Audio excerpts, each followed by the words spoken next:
Hey, yo, check it out. Your boy got a new tool in the mail. Everybody loves new tools. So this one's called the Digi Sync.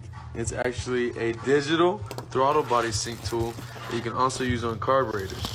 So I'm not only going to be able to use this on my 636, but I can also dial in my Sportster. It comes in this nice fancy case so you can keep it safe and keep track of it.